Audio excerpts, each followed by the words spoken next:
Most of us have times in our teaching where we've been struck by the realization of just how much of life, of teaching, is out of our control.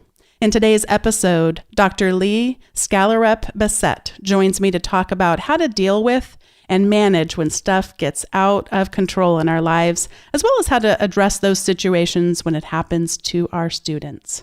Produced by Innovate Learning, maximizing human potential. Welcome to this episode of Teaching in Higher Ed. This is the space where we explore the art and science of being more effective at facilitating learning. We also share ways to increase our personal productivity approaches so we can have more peace in our lives and be even more present for our students.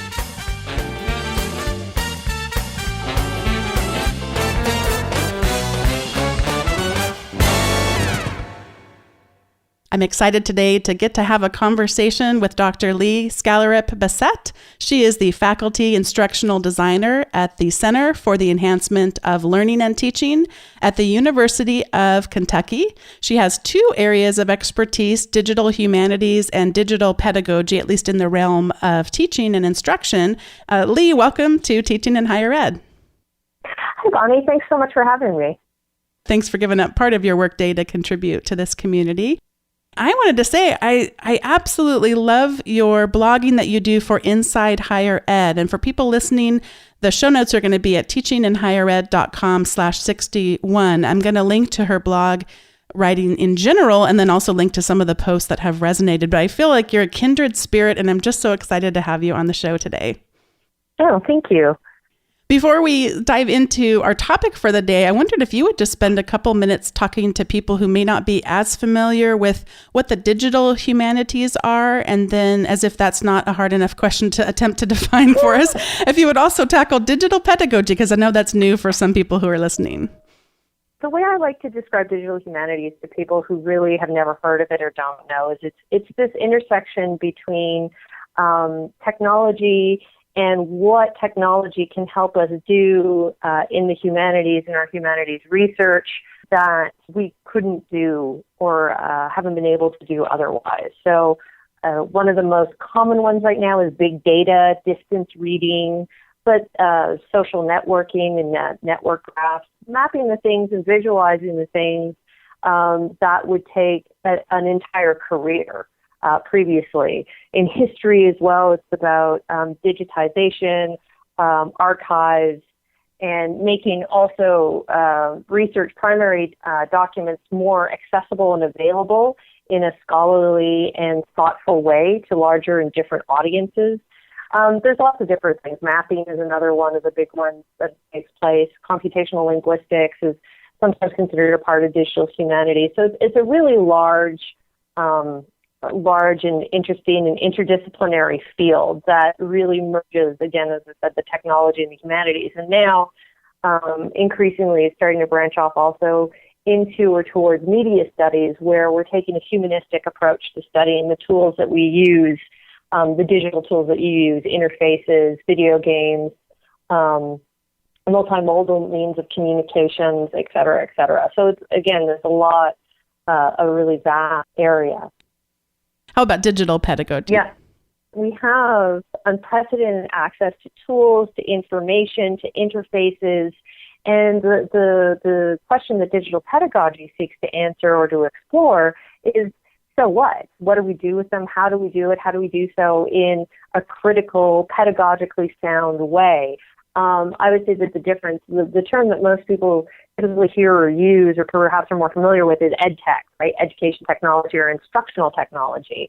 And that's certainly part of what the interest in digital pedagogy is, but really to make a real craft line of division that people will probably take me to task over is often educational technology and instructional technology are kind of almost commercially based. I could say that, not to say that all of them are. But what digital pedagogy seeks to do is just take these tools, look at these tools and say, is this the best tool? How could we use this tool? How could we bend or break? That's my big thing, is making, bending, and breaking in terms of my approach to digital pedagogy. I just had to tweet that out last week. I was doing a week-long workshop on digital pedagogy. Our assignment to the students, and that we ourselves did as the instructors, was define digital pedagogy in 121 characters, because we had to have the hashtag, or less. And my definition is making, bending, and breaking, right? What can we make? What can we do? What can we build? What can we have our students build? What can we bend? How can we bend these technologies and bend these tools or approaches to what we want to do? And also maybe bend them for a particular audience, because sometimes an approach or technique that an ed tech tool affords to us is something that we can easily bend for analog circumstances, right? So it's an opportunity to bend our pedagogies and to think differently about, okay, how are we going to teach? And then breaking, it's really just this idea of breaking them open and saying, how do they work? Why do they work the way they do? And having students be, going back to the making part, so that we're not just mindlessly consuming them, but we're actually breaking them open and understanding what makes them work, because I think that that's an important part of the learning process as well. I realize that you may not remember, and a lot's happened, but do you happen to remember the hashtag? Because I'll put it in the show notes if you do. Yes, HILT 2015. Perfect. So that would be fun to see some of the other definitions too. So I'll link to a search where people can check out some of the other definitions people had for digital pedagogy, although I'm sure there's a lot else on that hashtag, because now that you mention it, I saw it this past time when you guys were conducting it, and there was lots of great exchanges of dialogue happening on Twitter. Well, I can share some links with you as well to those specific assignments and the results of them. If I did a Storify and we made a Google Doc that had everything, or a lot of the things in there and other stuff. So I can certainly share that link with you, and then it can be shared down at the bottom. Oh, fabulous. That'd be great. In the resources. Yeah. So speaking of Twitter, you are at Ready Writing on Twitter, and that's also the name of the blog that you write for Inside Higher Ed. Right before we get into the main topic for today, I'd just love to hear how Ready Writing came about, where that name came from. Well, actually, it came from how long ago now? 6 years now, I guess. Yeah, my son is 6. So 6 years ago, almost exactly 6 years ago, we had just moved from Florida to Kentucky, and I'd given up a tenure track job so that my husband could take a better tenure track job at the time. So we got a better tenure track job. I had 2 kids under the age of 3, and I was alone in a small rural town with a 8-month-old at home. And so I was really struggling with what I wanted to do and how I wanted to do it. And so I actually, my husband at one point asked me, he said, well, what would you do if you could do anything? And I said, well, I'd have an online sort of tutoring and writing program where I could develop something for students so that they can be college ready when they start freshman writing in the fall.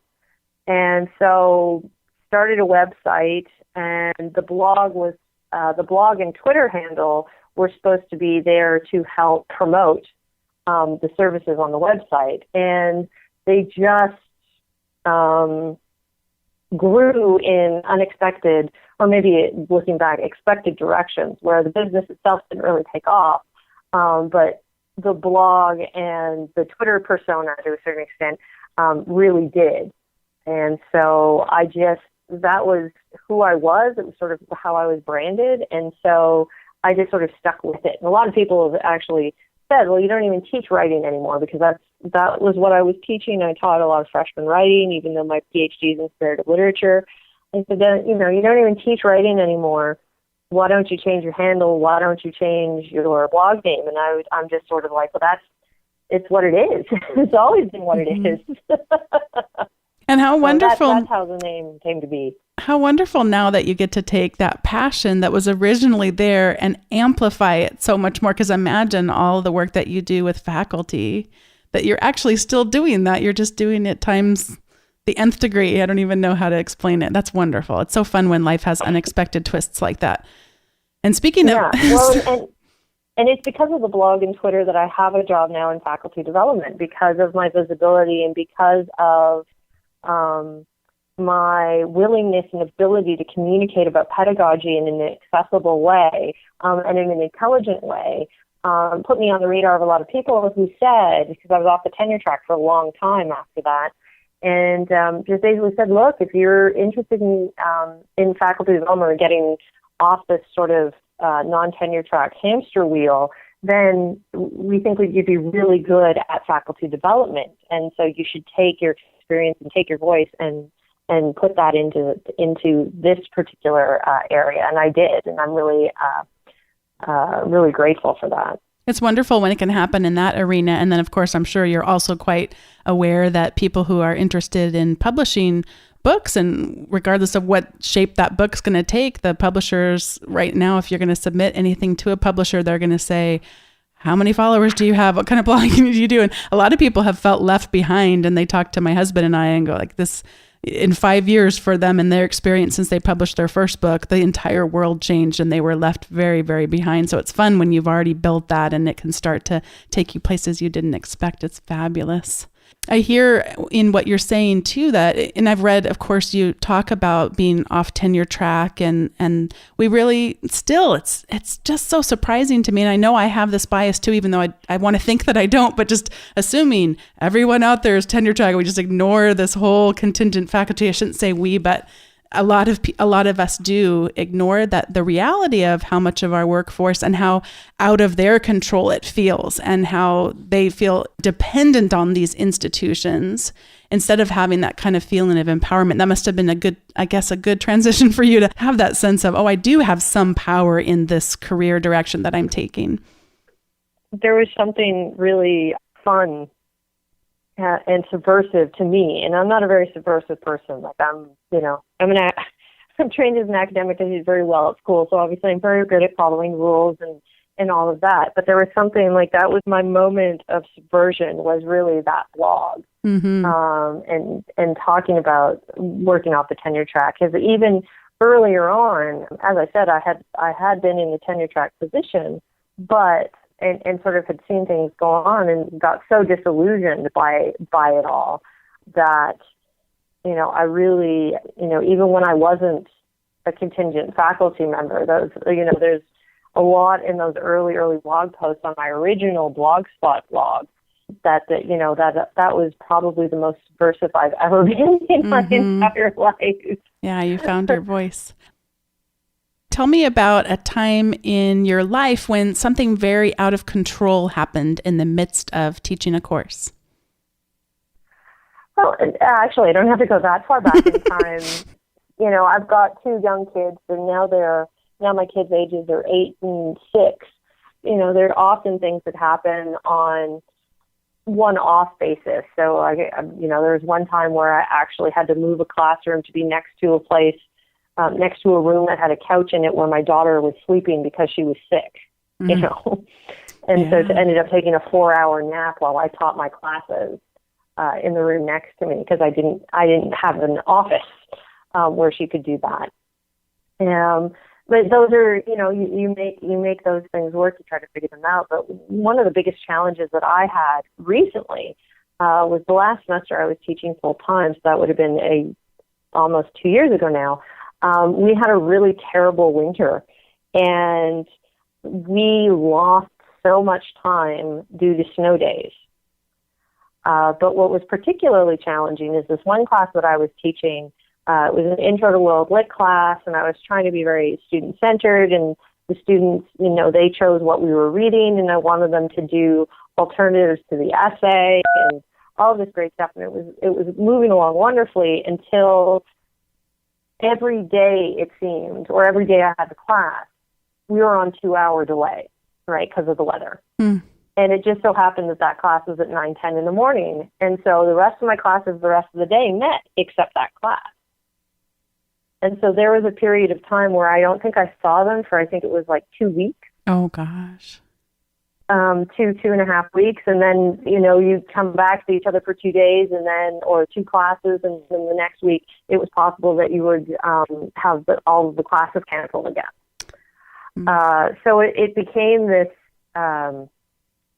challenge for all of us, really, to figure out, okay, well, how are we going to make this work now? And I've got to say that I didn't necessarily do the best job where I, despite my own pedagogies, was still sort of wedded to this idea of coverage. And so rather than give up, a lot of the classes that we missed were time that I was going to be spent thinking about and brainstorming with the students and trying to help them come up with their essay ideas. And instead of giving up some of the things that we were reading or had to cover, which admittedly I justified it at the time saying, well, the students chose it, and so I don't want to arbitrarily take away the student's choice. But at the same time, when they handed in their assignments, their projects, they were, to my mind, disappointing. But it was because I didn't give them as much guidance or as much space to experiment. And they themselves probably felt really overwhelmed by it too, because, again, they had lost so much class time. And so everything by the end felt really, really rushed. So I would do it differently, that I'd take my own advice that I've given others, and I know is very difficult to take, is, you've got to let go sometimes on some of the coverage in order to really accomplish the learning goals that you want to do. How do you think about the idea of having balance in your life as a teaching professional?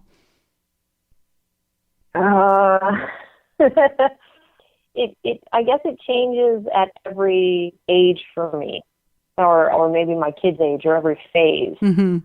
For me, it's a double negotiation because, again, my husband is also an academic. He just got tenure. And so at a certain point, we had to think about that. And so leading up to his tenure, there was perhaps less balance there in terms of how we divided labor, or how we viewed our priorities, because, being in higher education, the priority is, well, you have to get tenure, and there are certain things that you just have to do in order to get tenure. And so being off the tenure track, there were certain things that I don't have to do. And so those sort of fell by the wayside, or there were certain responsibilities that maybe I took more on with the kids because of that. And now that he has tenure, that's sort of switching around this year. And so it's a constant negotiation. Blogging was actually one of the ways that I sought to maintain some sort of balance, where it was something that I did for me, as opposed to something that belonged to my employer, or belonged to my family, or belonged to anyone else, or my students, or whatever it is. It was like, this is something that is mine and only mine, and I'm doing it for me, and eventually my career. But certainly it was something that I was doing for myself and my own sanity. And so it's really interesting that I made more work for myself to a certain degree, and a lot of people will always say that to me. You made more work. I said, yes, but it was the kind of work I wanted to be doing. That resonates so much with me. And I mean, my blogging, I blog, my goal is to blog once a week, and most weeks I hit that, with the exception of a few during the summer. But the podcast is where really what you're talking about emerges, because it fuels me throughout the entire year, when maybe my little tiny interactions that I have with other people on my campus seem so small, and can sometimes be where I don't necessarily always find those connections with people with the same kind of passion for bringing something new and different into their teaching. Boy, all you have to do is get on Twitter. All you have to do is start having conversations with people like you to bring that energy back and say, I'm not alone in all of this. That's such a wonderful thing that you were able to do. Yeah. Oh, and the I'm not alone in all of this was so important, because I felt tremendously alone in it. And there's one thing that I keep finding over and over again, and despite some of the ugliness on social media that is clearly there, I can't quit that.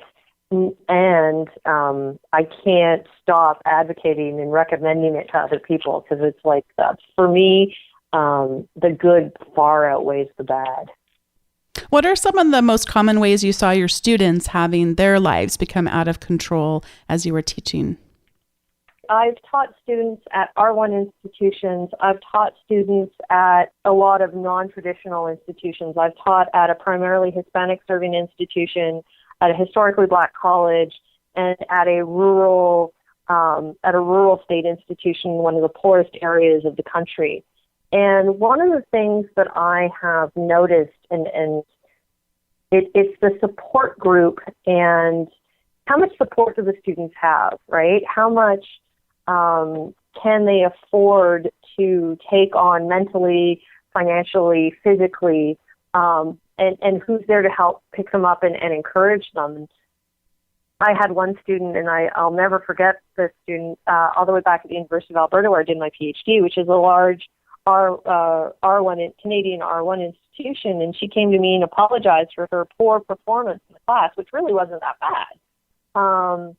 And she had found out that one of her roommates, had stolen both her and the other roommate's identities and gotten like driver's license and passports and taken out bank accounts and all these kinds of things on their identification. And she was only coming to tell me at the end of the semester or once the grades had come in. And I was like, I really wish you had, said something. She just sort of shrugged her shoulders and said, no, well, I got through it and it was a pain, but we got police reports out, and my I don't remember, family members helped her navigate what needed to be done, and she felt pretty confident, and was just sort of informing me after the fact and saying, I hope that you don't think, that you don't think poorly of me because of it. And I was just like, oh my goodness, like this is huge, but never occurred to her to come and talk to me, because she had this system where she was supported. Now, in other cases, there's just very little support that these students have. There's no one to help them to navigate. Their families have never gone to college. They don't know how to navigate it, legal systems and all of that. And so when things go wrong, they go really wrong. And so we're talking about students whose families are incarcerated, who the students themselves are incarcerated. They've family illnesses where they are then expected to become the primary breadwinner for their family, or they're supporting already their own families. For us, a computer breaks and we're sort of like, oh, well, I'll get, some students are like, I'll just get my mom or I'll put it on my credit card. For these students, they had to borrow money to begin with to get these computers. And if that computer breaks, that's it. And I've worked with students whose life has just gotten in the way, standing in the way, really building walls in the way of them being able to be successful students. Were there things that you did to attempt to navigate that tricky balance between there's just not enough capacity in you to support the way you want to, and how to decide when to reach out more than you might in other cases? How did you navigate that? I'm sure you wanted to help. So how do you navigate? Because you can't help them all, and you can't help them as much as you probably wish you could. I got really good. At one point, I asked, it was actually a developmental writing course. So the most sort of vulnerable students in a lot of ways. Like the studies show that if you have to do remedial or developmental classes, then you're, much, much, much more likely not to complete or persist. And so one of the assignments I had them do was to create a list of resources, to research the resources that were available to them on campus, in the community, and online for when they may have, had any kind of problem. So counseling, financial aid. One of the students, talked and made sure that we knew about the Gay and Lesbian Support Center, and, that was available on campus. A lot of them found charities, food banks in the community. So really just an opportunity to be able to learn the resources that are available to them, that are there to try and help them. That might not be sufficient, but at the very least to be able to preliminarily help them perhaps bridge that gap. Letting them know where the computer labs were on campus, letting them know where counseling was, all of those kinds of things. And so really, I saw my role as listening, right, so that they felt heard, because in a lot of ways they didn't feel heard. And so making sure that they felt heard, and then helping them to guide them to a place where they could be more effectively helped in that. in that sort of way. And in other cases, there wasn't even an ask for help. It was just they didn't expect it. They were just letting me know, right? Like, I've got to go to jail. So you're sort of like, okay, good luck with that. Not to be a flip or clip, but they're not asking for help. They may or may not know what to do, but at the same time, with a lot of these students, they are very proud. And they have learned to be somewhat independent throughout their lives. And so they're telling you to let you know, but it comes with zero expectation that you're going to be able to do anything about it, which is also sad. Yeah. And I think that there's also something very cultural about some of this too, around what's expected of the children and what's expected of the community. Where, I have students who were encouraged by their families that, like, great aunt so-and-so was dying, and they were expected to be at the bedside with the entire family for however long it took for her to pass. That's really, that's so true. And I that's where I have a downside, because I forget about that sometimes. So sometimes I'm thinking, like, let's get resilient. You're going to have to move on at some point, and not realizing those cultural ties with families, because that's not how it was for me growing up. And I forget that. Thank you for that reminder. And that was a wake up call for me too, because when my own grandfather passed away suddenly, not that long ago, a couple of years ago now, we were in the process. It was actually just before we moved here. And, it was, no, don't worry. Granddad would understand. Of course you can't make it. You've got, you've got a 7-month-old and a 2-year-old, and you're trying to move across the country. It's fine. He would totally understand, right?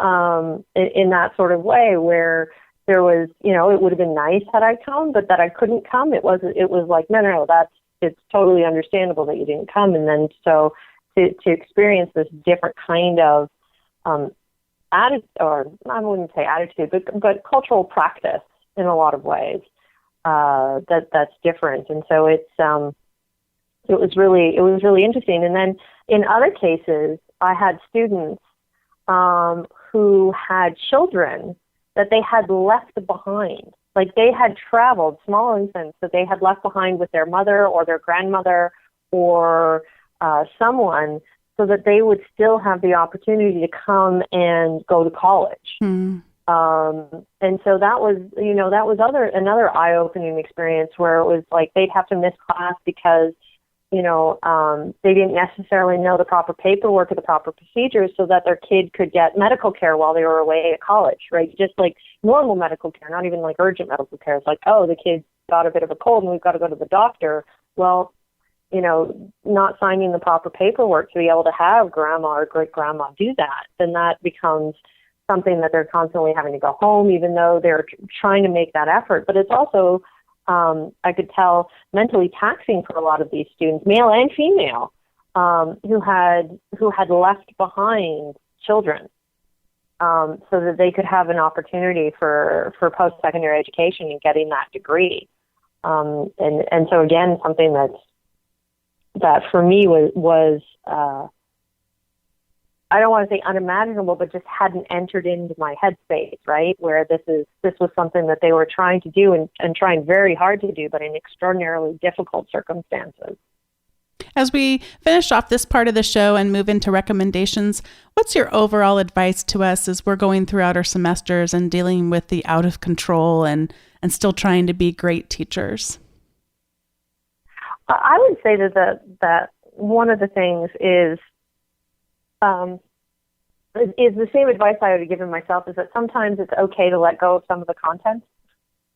And I know that isn't easy for everyone, because there's a lot of these particular introductory level courses in various disciplines where content is still, or coverage is still the king.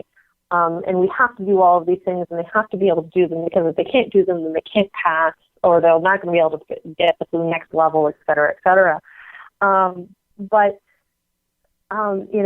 To remember that the students are, human beings, and that you too are are a human being, and that this is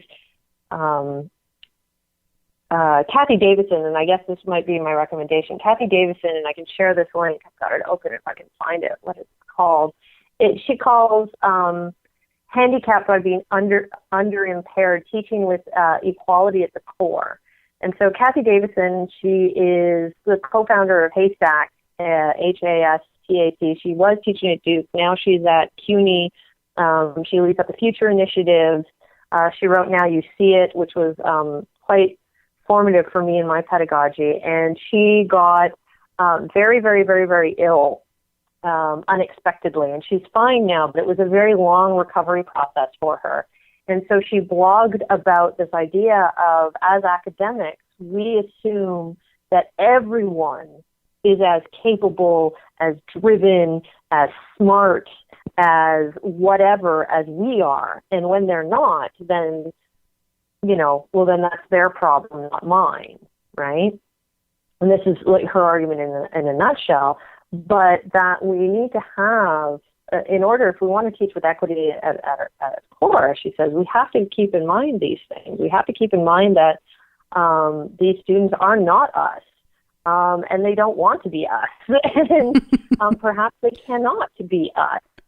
But that does not mean that they are failures, or that they should fail, or that they are destined for failure in a lot of ways. So that's, I've often argued, or said in other places, I don't know if I've ever said it on my blog, but I've said it in other venues, or at least privately to friends, that perhaps the worst people to teach writing are the best writers.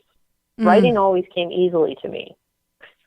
And so then to teach writing, I couldn't understand why people couldn't get writing, because I'm just like, well, it's easy. You just write. And everybody's like, I don't understand that. And same thing with like blogging. Everybody's like, how do you blog so much? I'm like, I don't know. I just do it. So really having, and it's something that I had to learn as I was teaching writing, particularly developmental writing, is just, how do I help these students succeed at something that I have always been successful at with little effort. Thanks for suggesting the Kathy Davidson article. That sounds like a really good one, and I'll certainly link to that in the recommendations section. I'm sure I can probably find it. And she was actually back on the episode 28, and I know we're getting new listeners to the show every week. So people, that would be a really good one to go back and listen to if you're kind of piecemealing through the old episodes. She was a wonderful guest and had some really great things to say. So that's I have no doubt she would have been. Yeah, teachinginhighered.com/28 if people want to go back and listen. I'm getting emails a lot from people saying, I just started listening, where do I start? And that would be a great place to do it. So thanks. And then my recommendation actually comes from you too. And that was that you were tweeting back and forth with a woman named Andrea Rehn, R-E-H-N. I'm not sure I'm pronouncing it correctly. She's at Twitter at Prof. Rehn, R-E-H-N, and I'll put a link to her Twitter handle in the show notes. She is collecting a list of critical digital pedagogy tools and resources, and I'll put a link to that. And I just went there a couple of times. It's growing every day because people are contributing to it. And what a wonderful way, if you're back to your original talk with us about what digital pedagogy is, just to get started with that, some resources. I think that's a good one to link back to your earlier comments. Well, I want to thank you so much for being on the show. And as we close out, what's one last piece of advice for us on starting, actually, because a lot of us will be starting our school year soon. What do we want to be thinking about as the new year starts? Be hopeful, be optimistic, and give your students the benefit of the doubt right from the beginning. I love it. Thank you so much for being on Teaching in Higher Ed. Thank you. I really enjoyed it. Thanks once again to Lee for being on the Teaching in Higher Ed podcast. It was great to have this conversation with you, and I look forward to it continuing on Twitter and beyond. If you have never rated or reviewed the Teaching in Higher Ed podcast, I'd highly encourage you to do so. It helps us help others discover the show and expand the community. And also, if you have yet to subscribe to the weekly emails, that'll get you all the show notes with links that we talk about throughout the show, and combined a teaching article or productivity article. And again, just one email, try to provide high value for you. And I'm looking forward to having continued conversations at teachinginhighered.com/feedback. If you want to subscribe, that's at teachinginhighered.com/subscribe. Thanks so much for listening, and I'll see you next time.